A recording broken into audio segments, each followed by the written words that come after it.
नमस्कार दोस्तों, आज हम जानेंगे रेलवे वॉच में यूज होने वाले हाई राइज वॉच के बारे में।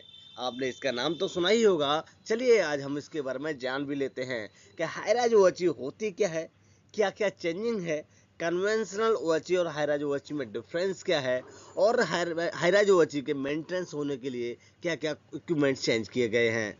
चलिए दोस्तों, आज हम इन सब के बारे में डिस्कस करेंगे इस वीडियो में। चलिए स्टार्ट करते हैं।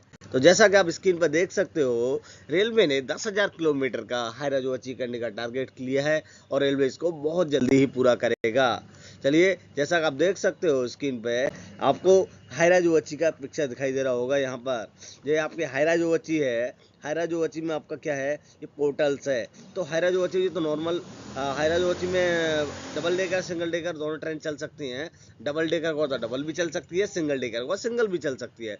इसमें जो मॉडिफाई होता है वो आपका पेंटो होता है। तो जैसा कि आप स्क्रीन पर यहाँ पर देख सकते हो कि ये आपका पेंटो है। यहाँ पे आप देख सकते हो ये आपका पेंटो है। यहाँ पर ये आप देख ये मॉडिफाइड पेंटो है।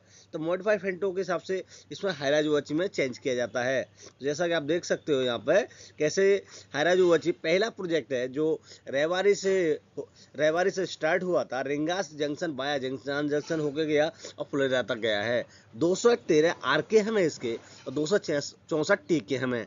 आरकेएम मतलब होता है रेलवे किलोमीटर। यहाँ पे आप देख सकते हो ये आपका आरकेएम है और ये आपका टीकेएम है।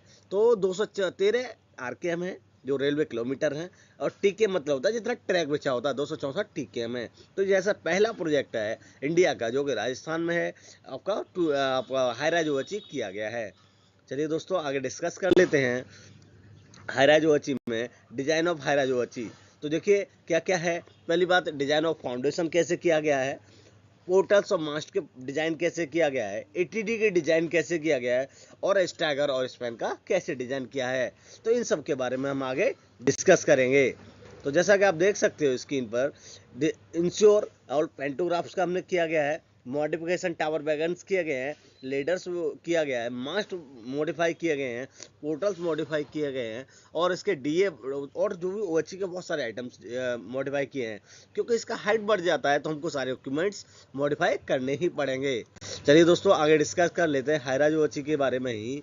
मूवमेंट डबल डेकर कंटेनर होता है। तो डबल डेकर पहले आपको दिखा देते हैं किस तरीके होता है डबल डेकर।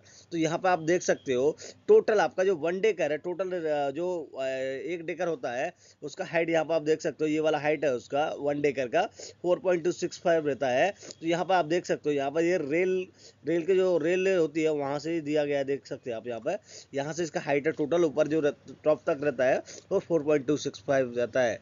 ये दोनों की बात की जाए, जो डबल डेकर का हाइट है, डबल डेकर का हाइट यहाँ पे आप देख सकते हो, ये वाला डबल डेकर का हाइट है यहाँ पर 7.10। तो ये लेकर आपका हाइट यहाँ से लेकर यहाँ पर आप देख सकते हो क्या ये रेल लेवल तक लिया गया है। ये टोटल हाइट रहती है। तो आपका मैक्सिमम जो हाइट है आप देख सकते movement double decker height content जो आपका 6809 mm होती है इलेक्ट्रिक ट्रैक्शन के। ठीक है ना। तो ये सारी चीज़ें हैं आप यहाँ पर देख सकते हो। चलिए दोस्तों, आगे चलते हैं। आशा करता हूँ आप हमारे चैनल पर नए हैं तो आप हमारे चैनल को सब्सक्राइब जरूर कर लें, और यदि आपको वीडियो अच्छा लगे तो लोगों के साथ लाइक एंड शेयर जरूर करें। चलिए आगे चलते हैं। Advantage of containers. तो क्या क्या फ़ायदे हैं जैसा कि हम डिस्कस करेंगे।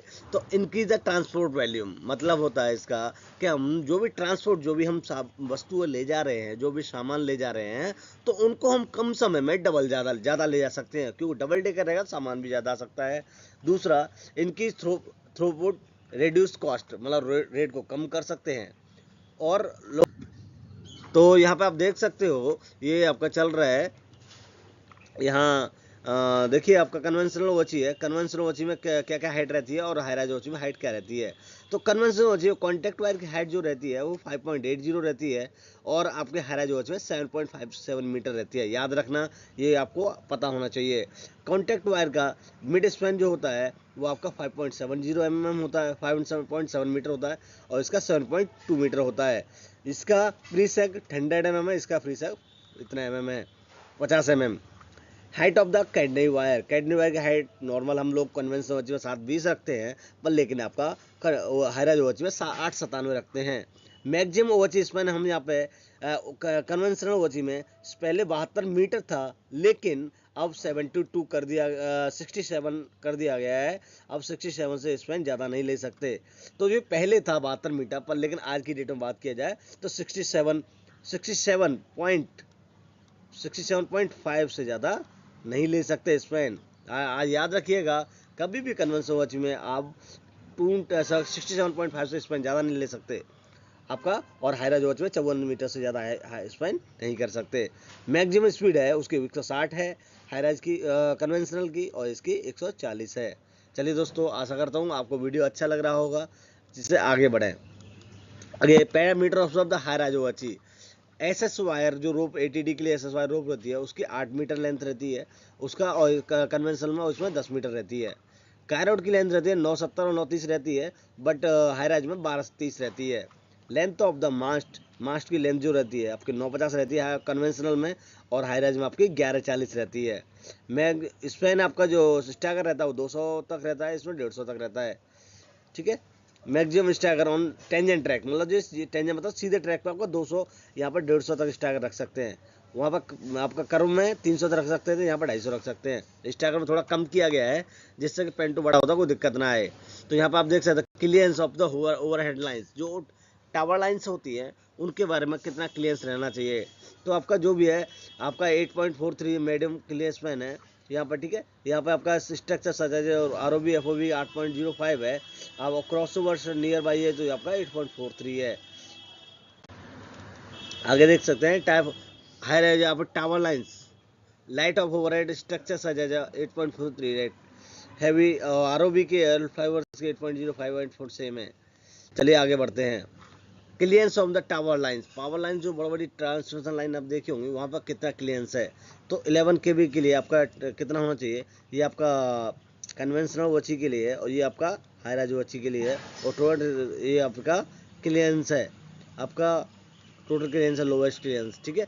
तो यहाँ पर आप लिस्ट में 11 kV के लिए कितना दिया गया 16.66, और 33 और इसके लिए 16.96, और 17.56। ठीक है। 18.16 132 के लिए, और 220 to 400 के लिए 220.26 और 20.16 एंड 23.86। तो ये सारे क्लियरेंस हैं हाईराइज वॉची के लिए। नॉर्मल वॉची के लिए ये सारे दिए गए, आप स्टडी कर सकते हो। ये नॉर्मल वॉची के लिए है। यहाँ पे आप मेंटेनेंस और हाईराइज वॉची के लिए क्या है, क्या क्या रहता है, फुट पेट्रोलिंग रहती है, foot patrolling, trolley inspection, foot plate, current collection test, annual maintenance, tower wagons, periods overhead lines, POH live line checking, hot line checking and special checks. ये सारी मेंटेनेंस में यूज किए जाते हैं। फुट पेट्रोलिंग कैसे की जाती है आप देख सकते हो, काफ़ी टिपिकलिटी आती है। एक्चुअली कन्वेंशनल वॉच तो नीचे रहता है, ये बड़ा रहता है, तो काफ़ी प्रॉब्लम आती है। तो इसके लिए हमें क्या है ना, माइक्रोस्कोप यूज करना चाहिए, जिससे कि हमें कोई प्रॉब्लम ना आए। टावर बैगन्स देख, टावर बैगन्स का भी हाइट इंक्रीज किया गया है। छोटा टावर बैगन से मॉडिफिकेशन नहीं हो सकता है, तो इसलिए 2 मीटर, इसका 2 मीटर हाइट, ज़्यादा हाइट अलग से स्पेशल टावर करनी पड़ेगी, नहीं तो दिक्कत होता है। या फिर प्लेटफॉर्म भी हाई प्लेटफॉर्म से भी हो सकता है, प्लेटफॉर्म बड़े वाले ले ले तो हो जाएगा। तो यहाँ पे आप देख सकते हो अच्छी तरीके से, ये आपका हाईराइज वॉच ही है। As height 7.5 metre, contact and set साधारण catenary wires stop at this height difficult. मतलब आपका जो आपकी 757 जो कॉन्टैक्ट हाइट रहती है, 897 कैडनरी हाइट रहती है, उनको एक टाइम काम करते समय काफ़ी प्रॉब्लम्स आती हैं। तो ये हाईराइज वॉची में काफ़ी क्रिटिकलिटी है। इमरजेंसी मास्ट वॉची में आपका जो दिया गया है, कभी कभी 890 मीटर का दिया गया, पर लेकिन हाईराइज वॉची में ऐसा कुछ है नहीं कि कोई भी स्पेशल मास्ट IDSO गाइडलाइंस के दौरान, अभी ऐसा कुछ है नहीं। आगे कुछ गाइडलाइंस आ सकती है IDSO की, अभी हम कुछ नहीं कह सकते। आप इतना याद रख लीजिए, आपका इमरजेंसी मास्क जो है 890 कन्वेंशनल वॉची में यूज़ किया जा सकता है। ये IDSO गाइडलाइंस के थ्रू है। आप देख सकते हो यहाँ पर गाइडलाइंस नंबर, आपका ये वाला गाइडलाइंस नंबर है। तो यहाँ पे ऐसी तरीके से कर सकते हैं। टूल्स एंड प्लान्स क्या क्या चाहिए, डिस्चार्ज और देखिए किस तरीके से यूज़ किया गया है। ठीक है। आपका लेंथ ऑफ द डिस्चार्ज जो केबल्स रहती है 10 मीटर है, लेकिन यहाँ पर आपको 2-2.5 मीटर एक्स्ट्रा करनी पड़ेगी। ठीक है। और लेंथ भी बढ़ानी पड़ेगी, 7.5 से 1.5 मीटर एक्स्ट्रा करनी पड़ेगी केबल की लेंथ। ठीक है। तो ये सारी चीज़ें, और उसकी लेंथ भी बढ़ानी पड़ेगी डिस्चार्ज की, क्योंकि हाईराइज वॉची बड़ा होता है, नीचे से लगा सकें इसीलिए। तो यहाँ पर आप देख सकते हो ये हाईराइज वॉची साइड के फोटोस है कुछ, आप देख सकते हो। लेटर की हाइट जो नॉर्मल कन्वेंशनल वॉची में वो 11 मीटर रहती है, पर लेकिन हाईराइज वॉची में इसकी लेंथ 13 मीटर है, क्योंकि हाईराइज 2 मीटर हाइट बढ़ गया तो हमको लेटर की हाइट भी बढ़ानी पड़ेगी, जिससे कि मेंटेनेंस करने में कोई भी प्रॉब्लम ना आए। तो इसीलिए कन्वेंशनल वॉची में हाइट बढ़ा दिया गया, एक्सटेंशन लेटर कर दिया गया है। नहीं करेंगे तो दिक्कत आएगा बहुत ज़्यादा। तो यहाँ पर आप देख सकते हो कॉन्टैक्ट वायर की हाइट कन्वेंशनल में रहती है 580, इसमें रहती है आपके हाईराइज में 757। ठीक है, डिफरेंस दोनों के बीच में 177 का है। ठीक है, आप यहाँ पर देख सकते हो पेंटोग्राफ। देखिए पेंटोग्राफ किस टाइप का होता है, देखिए कितना हाइट है टोटल पेंटोग्राफ की, इतना देख सकते हो यहाँ पर स्क्रीन पर आप। ये पेंटोग्राफ की हाइट है, ये आपका हाईराइज वॉची का पेंटोग्राफ है। तो ये थोड़ा सा हाइट बड़ी है इसकी। पेंटोग्राफ के बारे में जानेंगे अभी, पेंटोग्राफ भी क्या है, कैसे है, कहाँ से है। तो pantograph design working as the certification under the existing as the well as the horizon the length with the requirement of international standard on pantograph namely. ये इसका ड्राइंग्स नंबर है, यहाँ से ले गया गया। Most challenger features of the pantograph is the air operated mechanism, मतलब air में एयर के थोड़ा जो जैसे करते ना एयर प्रेशर वाला रहता है, वही पेंटोग्राफ यूज किया गया है डायमंड। ठीक है, आगे जान लेते हैं पेंटोग्राफ कौन सी टाइप का यूज किया, वो सारी चीज़ें डिस्कस कर लेंगे हम। ठीक है दोस्तों, तो यहाँ पर देखिए पेंटोग्राफ के बारे में डिस्कस कर लेते हैं, कौन सा पेंटोग्राफ यूज़ किया गया, क्या यूज़ किया गया है। चलिए, तो salient technical features of the high rise reach pantographs. तो पेंटोग्राफ का जो टाइप है वो ओमनिवर्सल इंटेली पेंटोग्राफ यूज़ किया गया है। माउंटिंग इसकी 4 पॉइंट्स हैं। Distance between mounting 807 mm to 1160 mm है। रेटेड करंट है इसका 600 एम्पियर। ठीक है, एम्पियस। और ऑपरेटिंग वोल्टेज है इसका 25 kV AC। Static up thrust 6.5 to 8.5 kg, मतलब एयर प्रेशर जो रहता है 6.5 से 8.5 kg तक। Weight without insulator 198 kg। ठीक है, विदाउट इंसुलेटर के इसमें 198 kg वेट होता है पेंटोग्राफ में।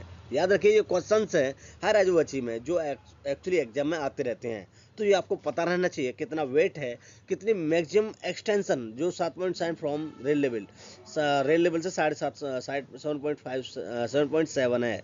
ठीक है, वर्किंग रेंज है 100 mm टू 3500 mm।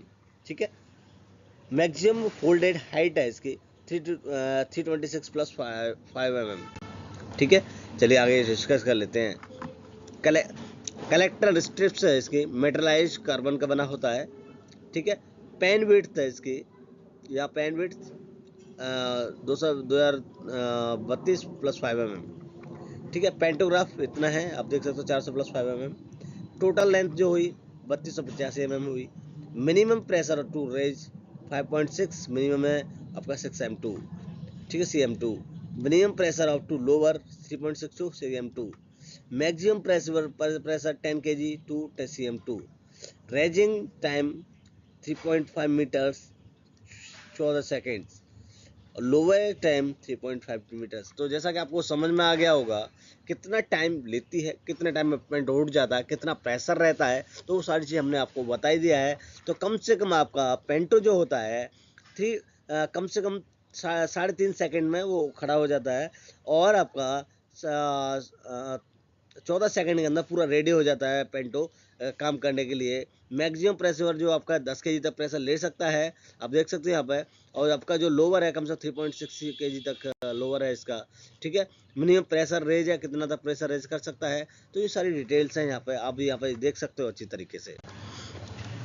चलिए, thanks for watching video till and. यदि आप हमारे चैनल पर नए हैं तो चैनल को सब्सक्राइब जरूर कर लें, और बेल का आइकन जरूर दबाएं, जिससे कि आपको आने वाले सारे वीडियो आपको मिलता रहे। Thank you so much for watching the video till and. मिलते हैं एक नई वीडियो के साथ बहुत जल्दी, एक नई जानकारी के साथ। थैंक यू सो मच दोस्तों, थैंक यू सो मच।